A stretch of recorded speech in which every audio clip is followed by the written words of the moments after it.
5-year-old Dimitri was born with cerebral palsy. There is no medical cure for this condition. When Dimitri was born, the doctors told us he might never be able to walk, never be independent, that he would have, since this was a chronic disease, certain damage to his health that he might never recover from. We had not tried any alternative. Personally, I trusted nothing but the standard approaches, until some people we trusted, because we knew them well, told us about Eric.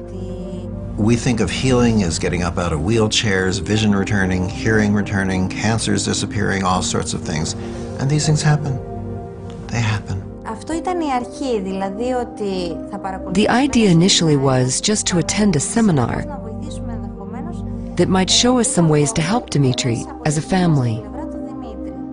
This little boy's parents came up and said, will I do a healing session after a presentation that I gave? And I said, well, they're closing the room, but let me finish signing these books and we'll get them to keep the room open for just a little bit longer. What's wrong? And they explained he had cerebral palsy. After the seminar was completed, they met for the first time, just for a short while, about 10 or 15 minutes. There's something in cerebral palsy that's very common where your feet, instead of your feet being able to be flat on the ground, the heel was up. So his heel would not be able to touch the ground. He was scheduled for surgery for that. He had to wear supports and braces. For him to be able to get up, he'd have to hold on to furniture or people's clothing. For him to be able to go down any steps at all, he'd have to sit down on the steps and push himself down a step at a time.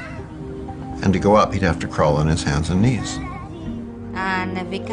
We stepped on the stage with Dimitri, put him on the bed that was there, and told him that he should stay calm and collaborate with Eric, and that nothing would happen that might bother him.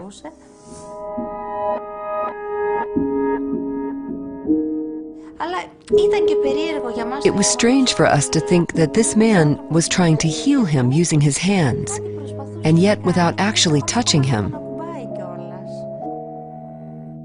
He got up after 4 minutes and was not just walking, he was jumping and he was running. It was a huge surprise and a great joy for us. But at the same time, we were left wondering, how does this all work? So fast, so directly, and so effectively. He was walking properly, not standing on his tiptoes. And there was no need for anyone to help him climb the stairs, which was what usually happened.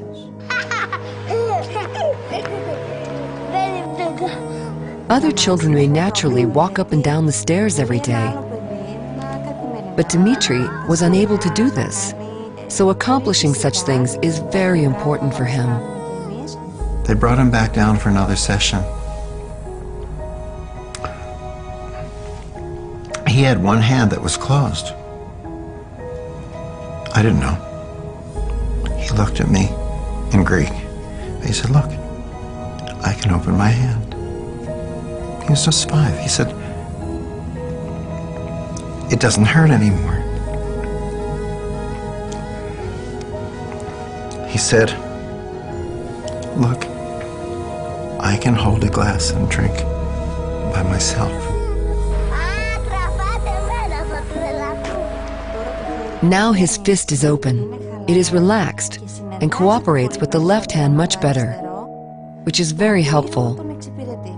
It's not closed into a fist, which bothered him a lot. And when he wants to give us a hug, he used to do it with only one hand. Now he gives a full hug and says, you see, I can do it. I'm a big boy now. Of course, his hand isn't fully functional yet, but together with the left hand, it works somehow, and he doesn't reject it. Perhaps the most fascinating aspect of reconnective healing is that it can be learned. Now, I didn't believe that this was something one can learn, I thought it was something only Eric was capable of doing. I didn't think I could acquire these skills too, and help you, my neighbor, my friend. But in the course of the program, right away we saw for ourselves that yes, you can indeed learn to help others. If you see the living example standing in front of your eyes, as we see our own child, then I think that yes, you believe it.